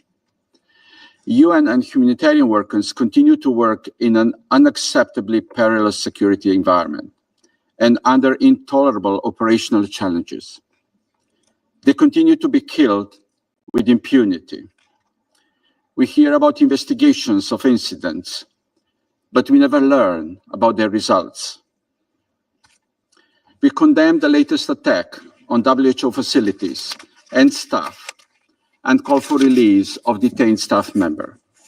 We are appalled by the continuation of the mass displacement orders. Mr. President, it started with attacks on UNRWA, continued on Secretary General, and now spreading to USG Fletcher and OCHA. What we heard today from Israel is a determination to prevent the UN and its humanitarian arm to help starving civilians in occupied territories. Because, as my colleague from Algeria said, they tell the truth. Because of humanity that they serve and they represent. What I hope Israel heard today from Council members, and will hear from great majority of UN member states later on, is our determination not to allow dismantlement of the system we jointly built after tragedies of the Second World Wars, and which is representing a face of humanity to millions of civilians across the world. Secondly, we must not let Gaza overshadow the situation in the West Bank. There are unprecedented accounts of killings, demolitions, destruction, displacement, restrictions. Slovenia strongly opposes the revival of the E1 settlement plan and calls on Israel to cease activities that directly contradict the ICJ advisory opinion. Additional restrictions are being considered on UNRWA, an agency critical to the stability of all its areas of operation, also in the West Bank, including East Jerusalem. Maximum pressure is being exerted on the Palestinian Authority. In response to these acts and violations, Slovenia last week adopted further bilateral measures. Thirdly, despite some reasons for optimism, the regional situation remains fragile and the future uncertain. The resumption of Houthis attacks in the Red Sea have potentially dire security, humanitarian, environmental, and commercial consequences in Yemen and beyond. We reiterate our concern over the escalation of violence in Syria and renew our call for the protection of civilians, and a full cessation of all violence across the country. We call on Israel to cease its attacks on Syria and adhere to the 1974 disengagement agreement. We welcome the progress seen in Lebanon in the recent months. While challenges persist, the country needs continued support from the international community, including through the renewal of UNIFIL mandate. We underline the need to ensure safety and security and respect the freedom of movement of peacekeepers. Mr. President, a region marked by instability and conflict needs reasons for optimism. It needs the status quo of past decades to be broken. As stressed so many times before, it needs the international law, international humanitarian law, and human rights law to be fully respected. We welcome the convening of the Conference on Two-State Solution next week and reiterate our full support. We call for clear actions and clear commitments. Only through a two-state solution, where two democratic states, Israel and Palestine, accept to live side by side, can the long-lasting peace in the region become a reality. Thank you. Thank you, Mr. Representative of Slovenia. I now give the floor to His Excellency, Mr. Peter Secreto, the Minister for Foreign Affairs and Trade of Hungary. You have the floor. Dear Minister, my dear friend, dear Mohammed, first of all, I'd like to express the gratitude on behalf of our government to the government of Pakistan and to you yourself to utilize your presidency in this council to urge all to refocus all the efforts on peaceful settlements of all the disputes which have been going on all around the world. We appreciate it and wish you all the best with the remaining time of your presidency and your presence here in the Security Council. You know, I'm representing a Central European country, and those who live there, we know very well that the security of Central Europe is very closely linked to the security of the Middle East. Therefore, and this is maybe a selfish approach, but we are very much interested in peace, stability, and security to return to the Middle East region. We wholeheartedly support the establishment of a ceasefire and a hostage deal in Israel for two reasons. First, such an agreement could give back a very fundamental human right to the people living in the region, namely a safe and secure life without the threat of daily bombardments and the daily rocket attacks. And on the other hand, such an agreement could make it possible that the Hungarian hostage could be released by Hamas finally. We urge for the release of all hostages immediately and unconditionally. And we do hope that all the efforts aiming at giving back the freedom to all the hostages will be successful. We all know that many attempts have been made in the recent decades to bring back stability and security to the Middle East. However, many of them were full of goodwill, but they were unsuccessful, with one exception. And this is the Abraham Accords initiated by President Trump during his previous mandate.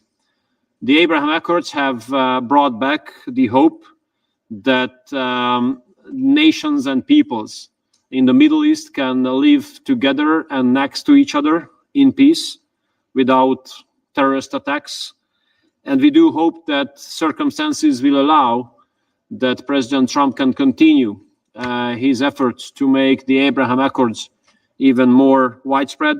I can tell you, Muhammad, that personally I'm proud that I was the only foreign minister in the world who was present at the signing of the first Abraham Accords in the gardens of the White House. And here, when I sit here, I do not only speak on behalf of a Central European nation, but on behalf of a country which has a 1,000-year-long Christian statehood. And stemming from that fact, we feel responsibility and we do give our support to all Christian communities all over the world, especially if they are under attack or if they are persecuted. And unfortunately, in many places of the world that happens, including the Middle East, where the Hungarian government has financed 129 projects so far to help Christian communities to the extent of $70 million. We condemn in the strongest possible way the brutal massacres in Syria, aiming at the members of the Christian community without any exception, kids, old people, women, men. This is totally unacceptable, and those terrorist brutal attacks must be investigated thoroughly. We also regret what happened to the Holy Family Church, and here I want to say that we welcome the consultations between Vatican and Israel, which have just taken place. And we do hope that all those negotiations, which are aiming at a sustainable food and medical supplies for the Christian community in Gaza, will be successful. We try to do ourselves instrumental, taking advantage of my friendly relations to Minister Sár. The Hungarian government has given financial assistance to the Catholic Church to carry out its humanitarian and social programs in Gaza in the most possible successful way. So when it comes to the peaceful resolution of the conflicts in the Middle East, when it comes to giving back the rights for all the people in the Middle East to live their lives without threat of daily bombardments and terrorist attacks, you can count on Hungary. Thank you so much. Thank you, Excellency, for giving statement on behalf of Hungary. Now I would give the floor to His Excellency, Mr. Dara O'Brien, Minister for Climate, Energy and the Environment and Minister of Transport of Ireland. Excellency, floor is yours. Thank you, Mr. President, and I thank Pakistan for convening today's meeting, and I also thank ASG Chiari for his briefing. Ireland aligns itself, Mr. President, with the statement of the European Union.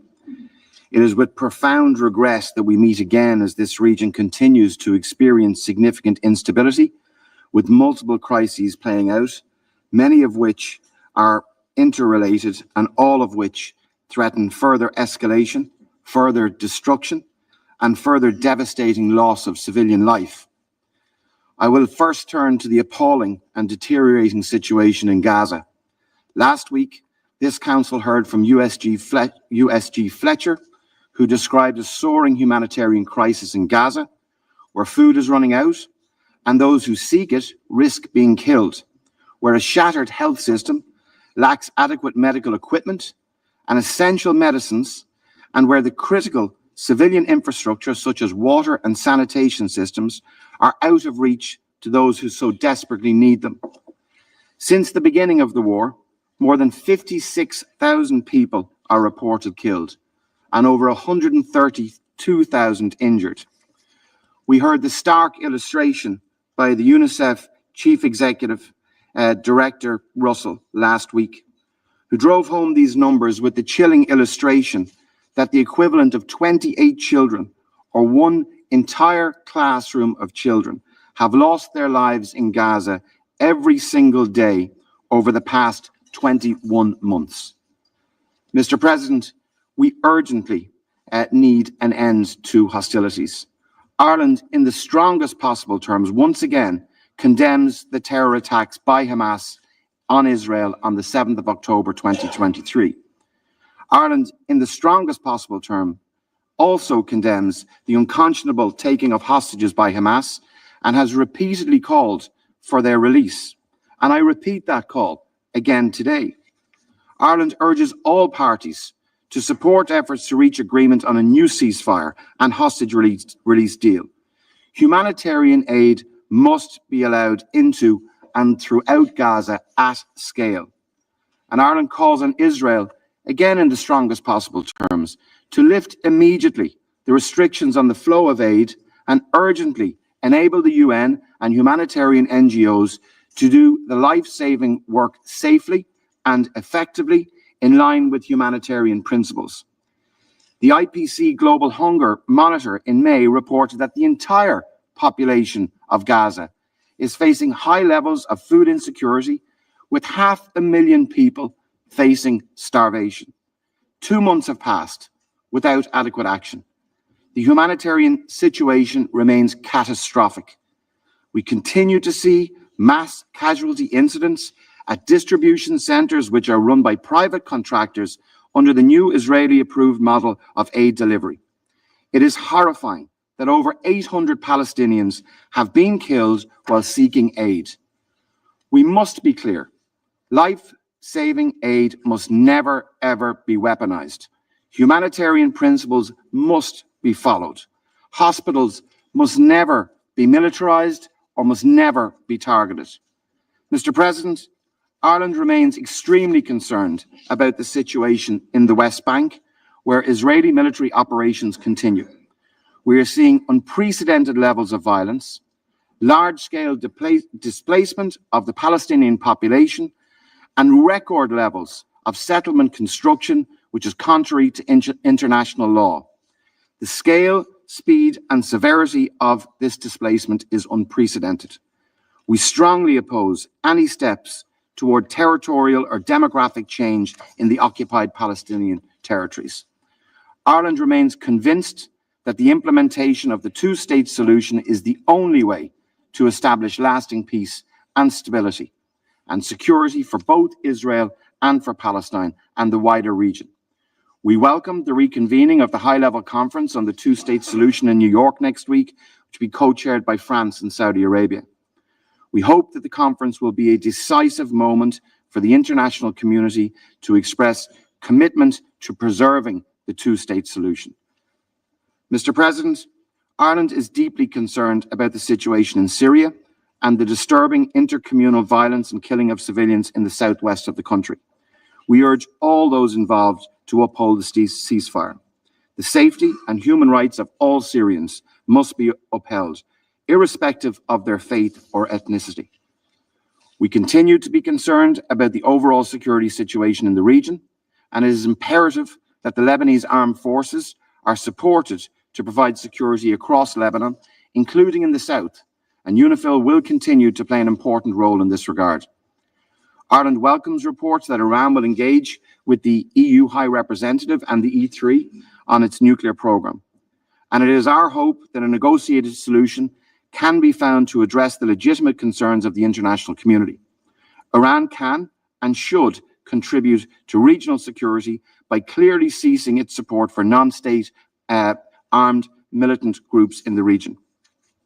Mr. President, it is clear that the military responses will not bring lasting solutions to any of the conflicts that afflict the region or achieve the peace and security that the peoples of the region crave and deserve. Ireland calls on the international community to come together to do all in its power to bring about a lasting and sustainable peace across the Middle East. Thank you. Thank you, Excellency Mr. O'Brien, for your statement. I now give the floor to His Excellency Mr. Kazim Gharib Abadi, Deputy Foreign Minister for Legal and International Affairs of Islamic Republic of Iran.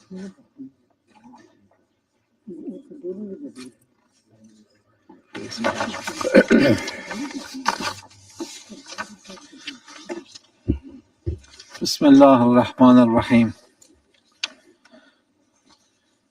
Thank you, Mr. President, for convening this timely open debate. Mr. President, we address this council amid the ongoing collapse of the international legal order and the erosion of the United Nations Charter. Over the past 2 years, the world has witnessed with growing outrage the brutality of the Israeli regime against the people of Palestine.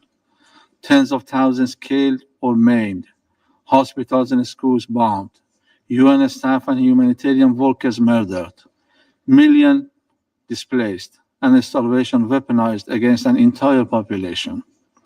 These atrocities continue unabated and are intensifying daily. Today, the situation has grown even more catastrophic. The Israeli regime has devised a systematic method of killing, deliberately targeting starving civilians as they wait for life-saving aid. This is not just cruelty, it is premeditated mass murder. What is unfolding in Gaza is not a conflict between equals. It is the organized and systematic annihilation of a besieged civilian population by an occupying regime, supported and shielded by the United States of America. This is not merely a crisis, it is the defining humanitarian catastrophe of our time. The scale of suffering, the aggressor's impunity, and the paralysis of the international community expose a complete breakdown of accountability. Since October 2023, over 57,000 Palestinians, mostly women and children, have been killed. Nearly 2 million have been forcibly displaced. Entire Gaza lies in ruins. Hospitals, UN shelters, schools, and essential infrastructure have been deliberately attacked. Starvation is being used as a weapon of war. Mr. President, Gaza remains a powerful symbol of unwavering resistance and a stark testament to enduring injustice. This truth is embodied in the extraordinary resilience of its people amid 22 months of relentless atrocities committed by the Israeli terrorist regime. Throughout this period, Israel and its criminal apparatus have employed every conceivable tool of repression, including the grotesque weaponization of thirst and hunger against a defenseless civilian population. Yet, as always, they have failed to break the iron will of the Palestinian people. The intentional targeting of starving civilians, those lining up for bread, water, or humanitarian relief, is a flagrant war crime and a crime against humanity. The international community and Western states, especially the self-proclaimed champions of human rights in the West, cannot wash their hands of complicity. They must be held accountable for their silence, for their support, and for the blood of over 1,000 civilians massacred at so-called aid distribution centers, which have been turned into death traps by the US and Israel. Western states have also failed their obligations under Common Article 1 of the Geneva Conventions and the Genocide Convention. Their continuous support has enabled the atrocities and blocked this council from fulfilling its mandate.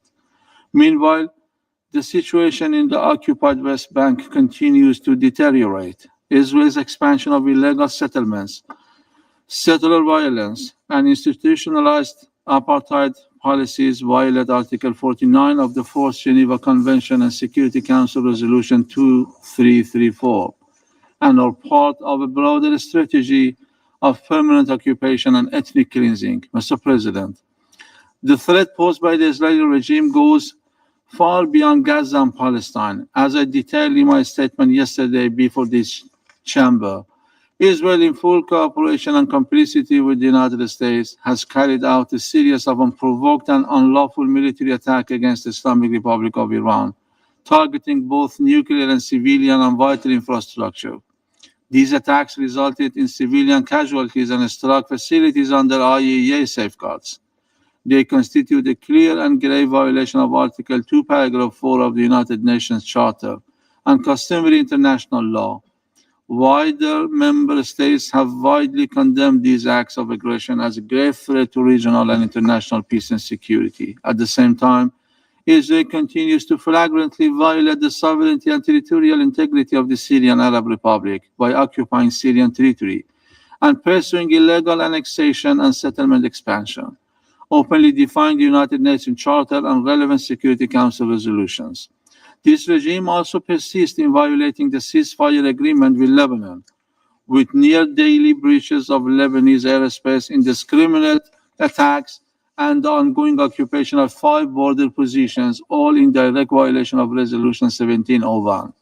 Moreover, the Israeli regime has carried out acts of aggression against the sovereignty and territorial integrity of Yemen, targeting civilian infrastructure and further deepening the country's already dire humanitarian crisis. Mr. President, in light of these grave violations by the Israeli regime, which pose a clear and growing threat to regional and international peace and security, we call on the Council to take urgent and decisive action. First, demand an immediate, unconditional, and permanent ceasefire in Gaza and all occupied Palestinian territories. 2, ensure impeded humanitarian access, the safe return of displaced persons, and the release of all arbitrarily detained Palestinians. 3. Reject all schemes of forced displacement, buffer zones, or third country resettlement. 4.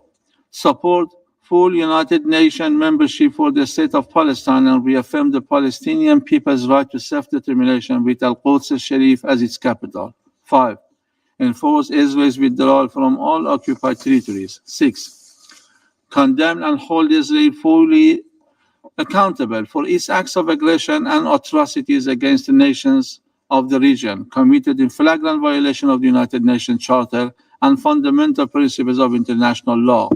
We also call on all countries, individually and collectively, to take whatever action they can to pressure the Israeli regime to stop its crimes. In this regard, I propose that each country set, declare, and follow through on a commitment to this end.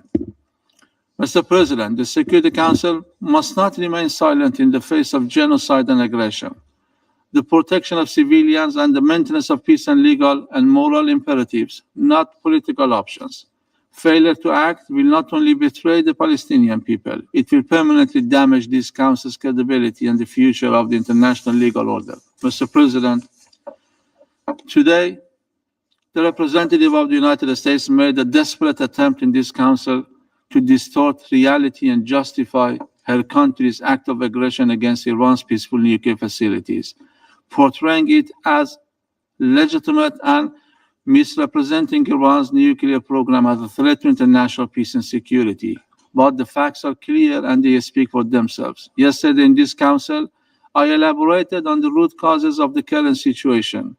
The United States attack on Iran's peaceful nuclear facilities was a blatant violation of the United Nations Charter, International Law, Resolution 2231, and IAEA resolutions. It also dealt a serious blow to the global non-proliferation regime. Furthermore, the United States, alongside the Israeli regime, is currently the main source of instability and insecurity in the region and a major threat to international peace and security. The U.S. representative is therefore in no moral, political, or legal position to lecture or blame Iran. I thank you, Mr. President. Thank you, Excellency Mr. Kazim Gharib Hawadi, for your statement. I now give the floor to Mr. Anisul-Zaman Chaudhry, Special Assistant to Chief Advisor of Bangladesh. Mr. Anisul-Zaman Chaudhry from Bangladesh.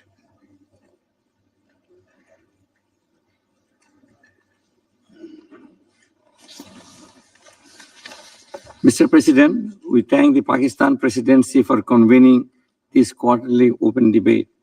Bangladesh is deeply concerned at the escalation of violence and the immense suffering of innocent civilians in Gaza.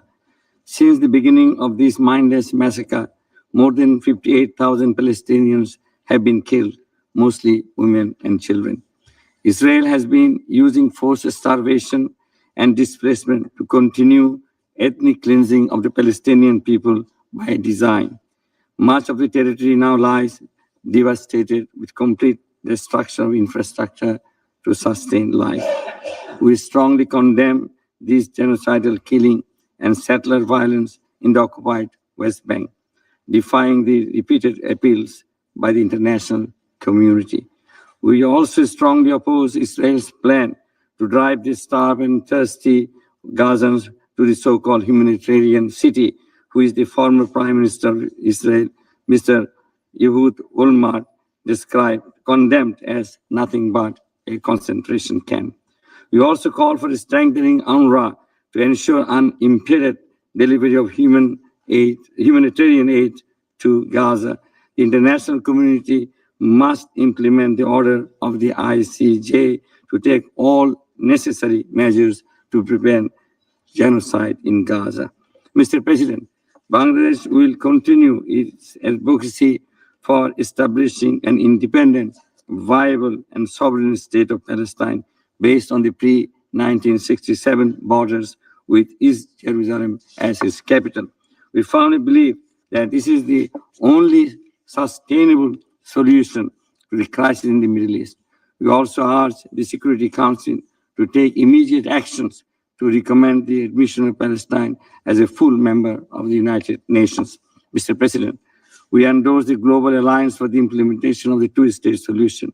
We remain steadfast and unequivocal in our call on the global community to work towards a two-state solution of the Palestinian issue based on international law, ICJ's advisory opinion, United Nations resolutions, and the Palestinians' aspiration for peace, dignity, and justice. To this end, we condemn Israeli Parliament's decision to oppose the creation of an independent state of Palestine. We also welcome the convening of the high-level international conference next week under the co-chairmanship of Saudi Arabia and France, aiming to accelerate the process of implementing the two-state solution. Mr. President, Bangladesh strongly believes that the sovereignty and territorial integrity of any state is inviolable. We reiterate our condemnation of the recent unprovoked bombings in Syria, Iran, and Lebanon. Israel must also end its illegal occupation in Syria and Lebanon. Bangladesh reiterates its long-standing position in favor of peaceful resolution of conflicts through dialogue and diplomacy.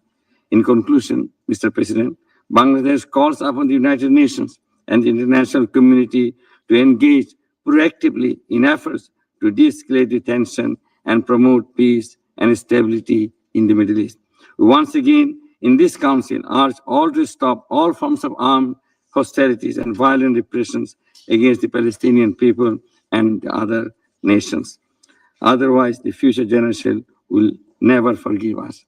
Let us reaffirm our commitment to peace and say never again to violence, war, and genocide. I thank you all. Thank you, Excellency Mr. Chaudhary, for the statement. There are still a number of speakers remaining on my list for this meeting. I intend, with the concurrence of members of the Council, to suspend the meeting until 3 p.m. The meeting stands suspended.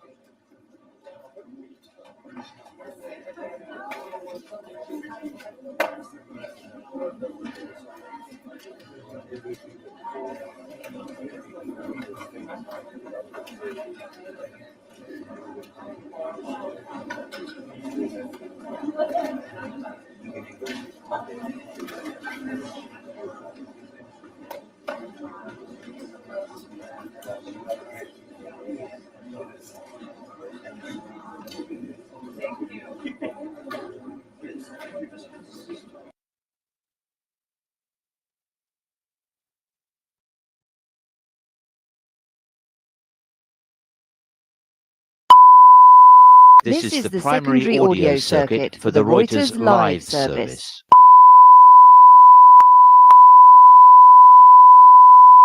This is the primary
you.